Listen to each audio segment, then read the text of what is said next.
Assalamualaikum warahmatullahi wabarakatuh. Anak-anak kami kelas 11. Nah, hari ini kita akan bahas materi kita tentang pergeseran letak kesetimbangan. Nah, perlu diketahui bahwa video ini adalah video yang pertama untuk materi pergeseran letak kesetimbangan. Mengingat materi ini sangat panjang, ya, maka di sini nanti akan saya tampilkan 3 video.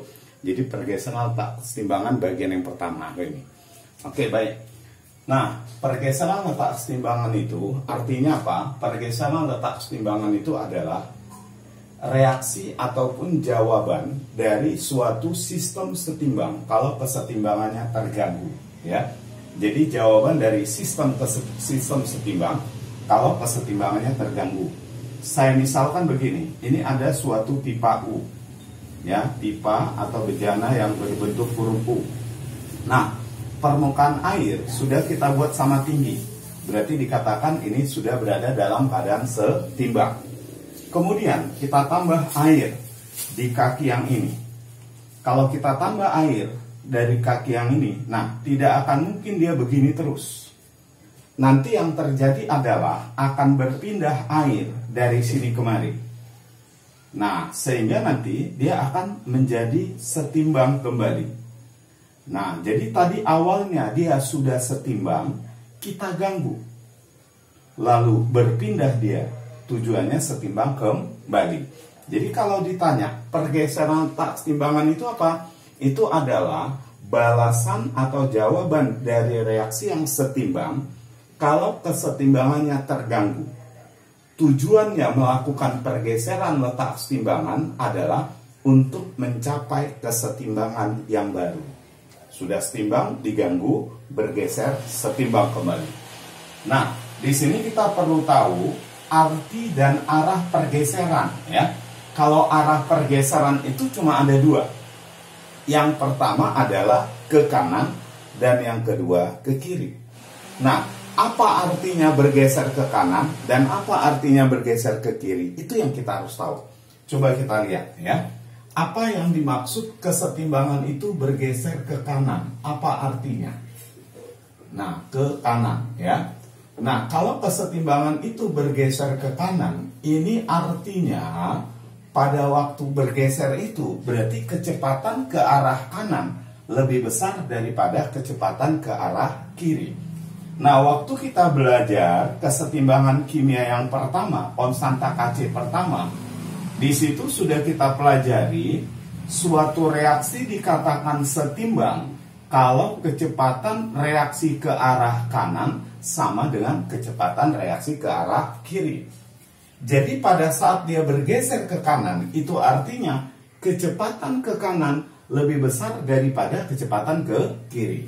Jadi arti yang pertama kalau bergeser ke kanan berarti laju ke kanan ini lebih besar daripada laju reaksi ke arah kiri. Nah, kalau laju ke kanan lebih besar, kecepatan ke sana lebih besar daripada kemari, itu artinya dalam waktu yang bersamaan, maka produk lebih banyak terbentuk daripada reaktan. Berarti di sini produk banyak terbentuk. Nah, jadi produk banyak terbentuk atau bisa dikatakan produknya jadi bertambah. Kalau bergeser ke kanan, maka produknya jadi bertambah. Sedangkan reaktan nanti akan berkurang. Semua reaktan akan berkurang dan semua produk akan bertambah. Jadi kalau bergeser ke kanan, semua yang di kanan jadi banyak terbentuk, semua yang di kiri jadi sedikit terbentuk. Lalu bagaimana dengan konstanta? Nah, konstanta ini bisa berubah, bisa tetap. Nah, jadi ingat ya, konstanta bisa berubah, bisa tetap. Kapan konstanta berubah? Kalau suhunya berubah.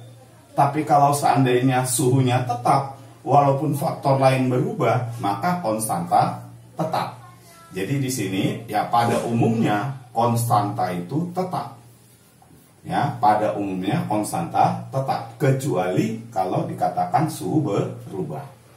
Kemudian untuk reaksi-reaksi disosiasi atau reaksi penguraian, ada yang disebut dengan derajat disosiasi.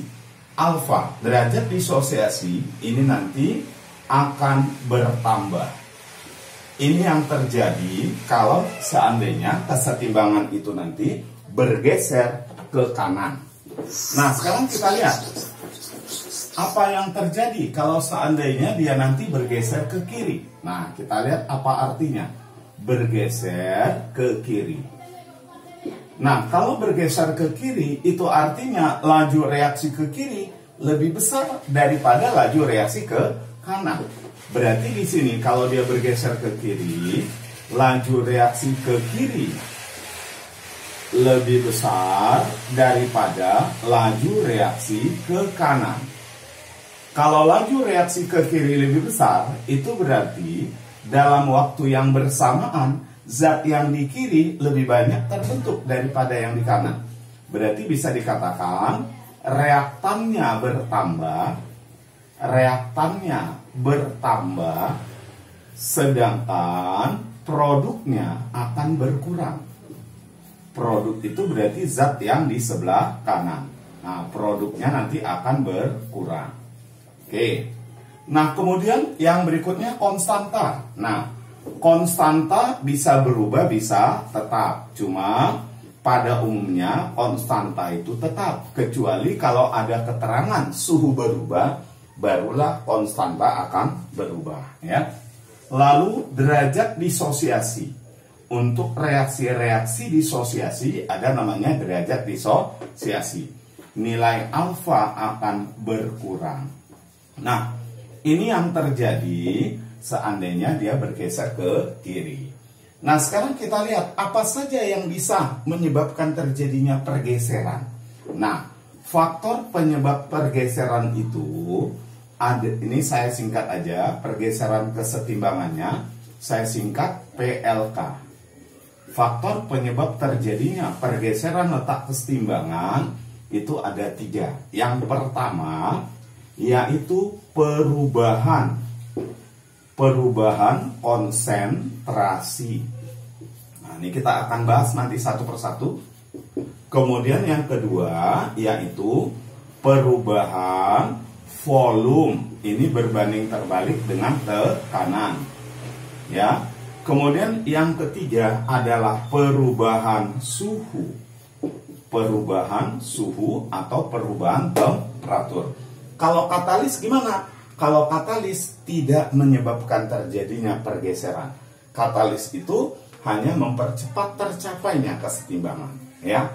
Nah, untuk yang dua ini, faktor yang dua ini, yaitu perubahan konsentrasi, perubahan volume dan tekanan, di sini suhu, kalau suhunya tetap, harga K tetap.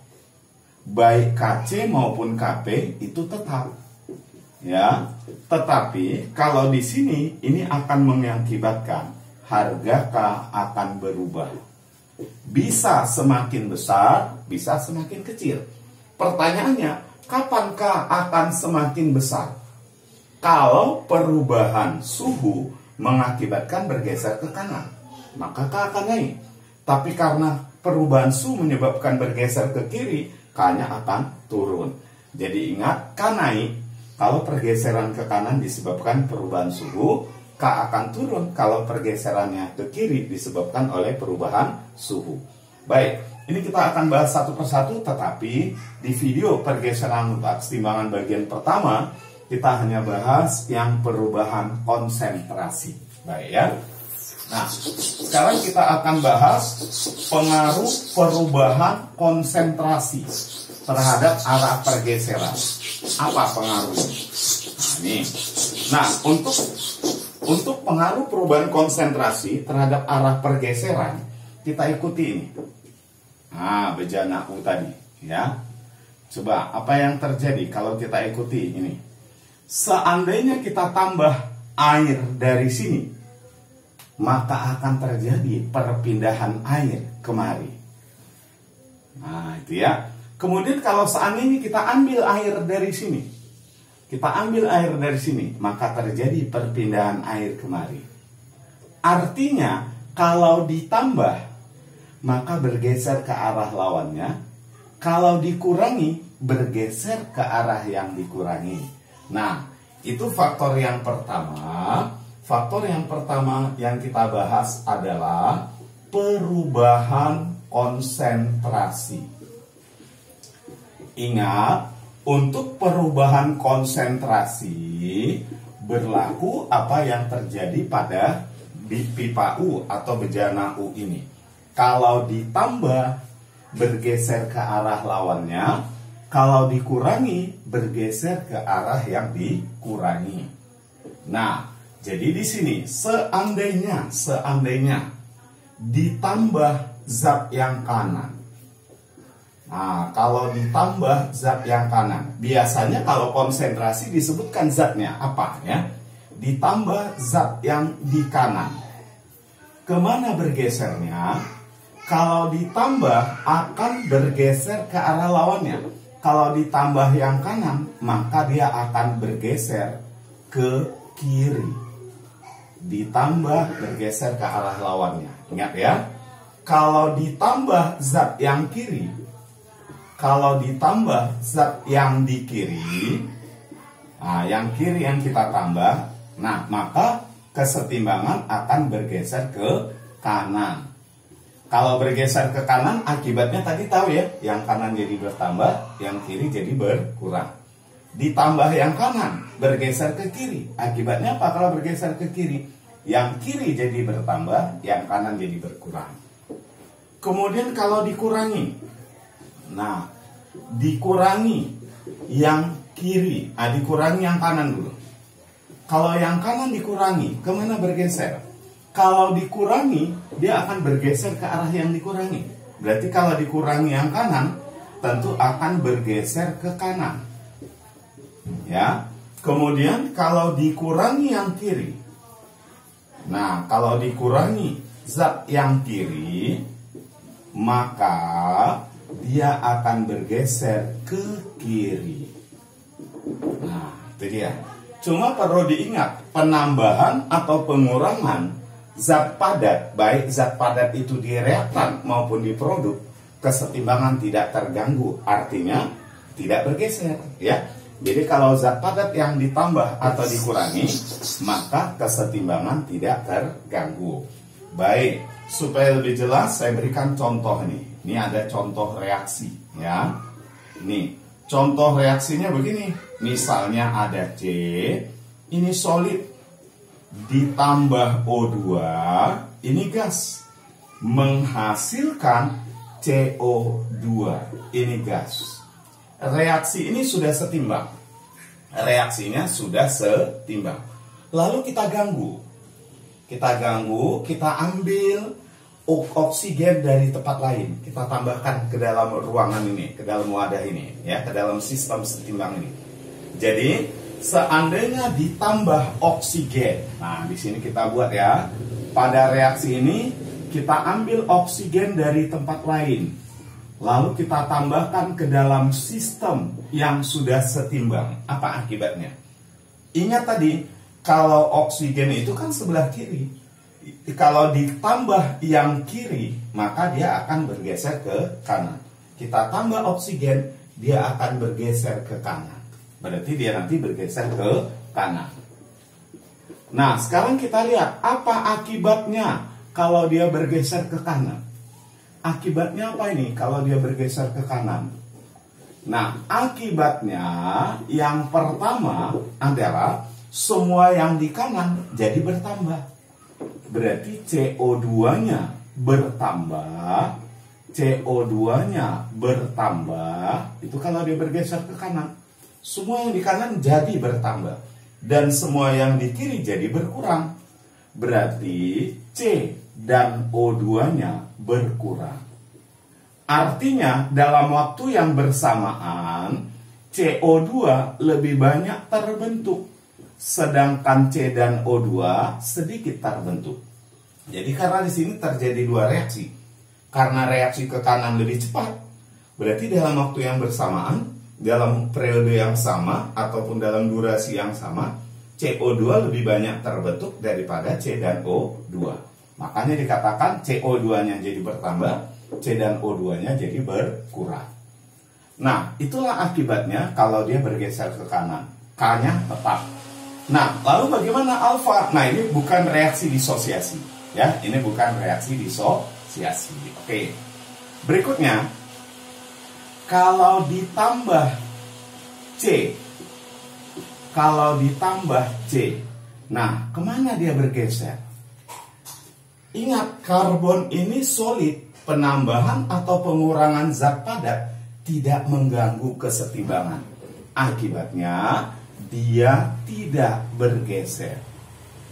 Jadi kalau kita perhatikan, yang padat tidak bisa menimbulkan pergeseran, tapi kalau sudah terjadi pergeseran, zat padat ikut menanggung akibatnya, gitu ya.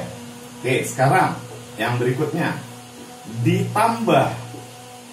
kita tambah CO2, kemana bergeser?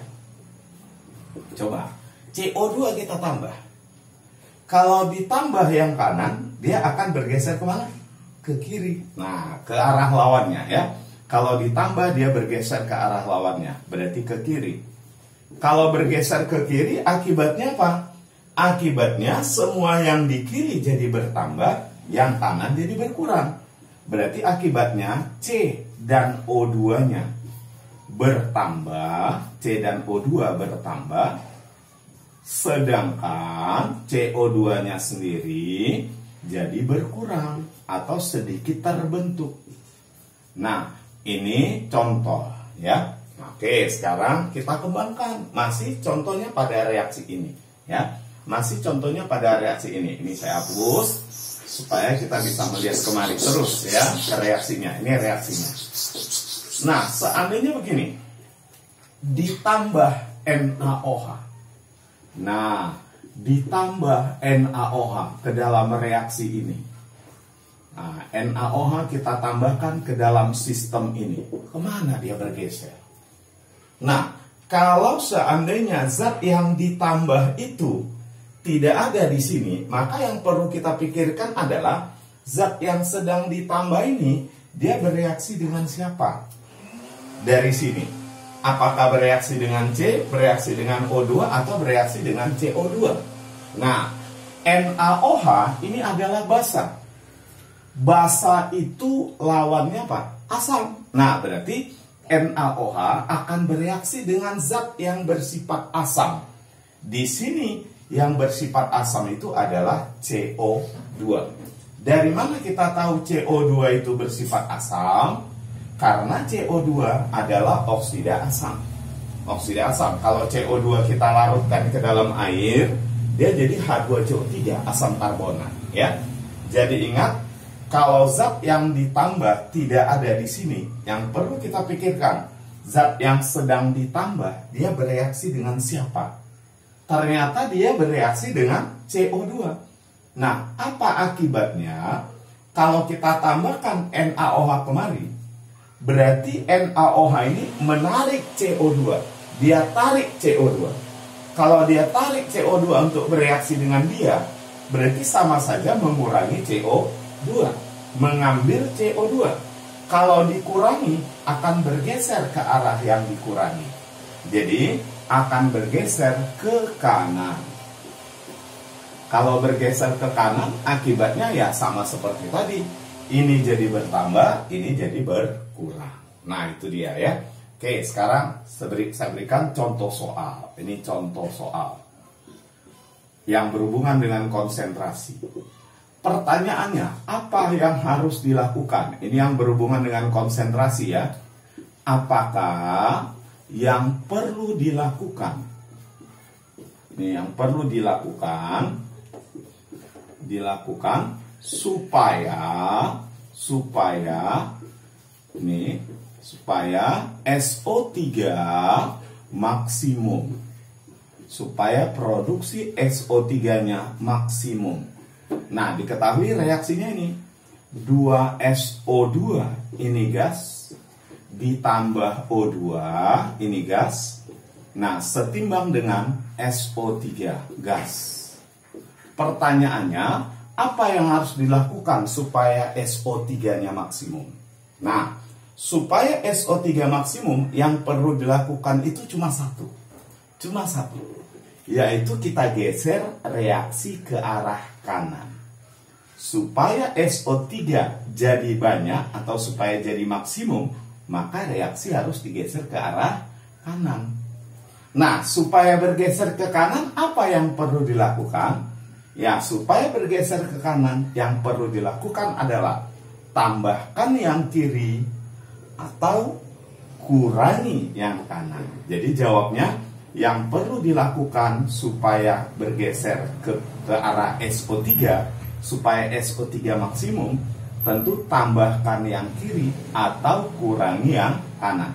Ini ditambah, bergeser kemari. Ini dikurangi, bergeser kemari juga. Jadi bisa kita katakan yang pertama, SO2 ditambah. Nah, kalau SO2 ditambah, maka dia bergeser ke kanan. Berarti kalau bergeser ke kanan, SO3 meningkat. Kemudian O2 ditambah. O2 ditambah bergeser ke kanan. Kemudian SO3 dikurangi, SO3-nya dikurangi, maka dia bergeser ke kanan juga. Cuma redaksinya kita sebut bukan SO3 dikurangi, tetapi begini kita tulis, SO3 yang terbentuk, SO3 yang terbentuk segera. Nah, di sini penekanannya kata segera dipisah ke wadah lain,